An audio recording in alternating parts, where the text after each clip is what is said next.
ফিরে এলাম বিরতির পর। রাজ্য জুড়ে যে ছবি আমরা দেখতে পাচ্ছি, বন্যা কবলিত মানুষদের পাশে দাঁড়াতে এগিয়ে আসছে বিভিন্ন সংগঠন, সেই একই রকমের ছবি কিন্তু দেখা যাচ্ছে সোনামুড়া থেকে। ত্রিপুরা জার্নাল ইউনিয়ন সোনামুড়া মহকুমা কমিটির পক্ষ থেকে বন্যা কবলিত পরিবারগুলির পাশে দাঁড়ানোর চেষ্টা এবং মহকুমার শহর লাগোয়া গ্রাম বেজিমারা গ্রামে পূর্ব কলোনি এবং পশ্চিম কলোনি এলাকার বন্যা কবলিত মানুষদের স্বাস্থ্য পরিষেবা প্রদানের লক্ষ্যে মহকুমার সামাজিক স্বাস্থ্য কেন্দ্রের দায়িত্বপ্রাপ্ত চিকিৎসক পার্থ প্রতিম দাসের নেতৃত্বে স্বাস্থ্যকর্মীরা ছুটে যান স্বাস্থ্য পরিষেবা প্রদানের জন্য। সেক্ষেত্রে তিনি বলেন, জল নামার পরে এলাকার পরিস্থিতি একরকম ছিল, কিন্তু জল নামার পর সেই বর্তমান পরিস্থিতি আরো জটিল হয়ে উঠেছে, কেননা বন্যার সময় প্রতিটি বাড়িতেই যে দূষিত জল ঢুকেছে সেগুলি থেকে বিভিন্ন জলবাহিত রোগের সৃষ্টি হতে পারে। পাশাপাশি বাড়ি ঘরে বিষাক্ত সাপ থাকারও সম্ভাবনা প্রবল। তাই তিনি স্বাস্থ্য দপ্তরের পক্ষ থেকে যতটুকু করণীয়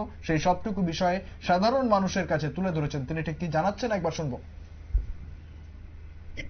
গত কয়েকদিন ধরেই আমাদের পুরো ত্রিপুরা রাজ্যেই ফ্লাড এফেক্টেড রয়েছে। বিশেষ করে আমাদের গ্রামীণ এলাকাগুলিতে যে নদী লাগোয়া যে এলাকাগুলি রয়েছে সেখানে কিন্তু জল পর্যাপ্ত পরিমাণে ঢুকেছে এবং জলবন্দী ছিল এই এলাকার জনগণ।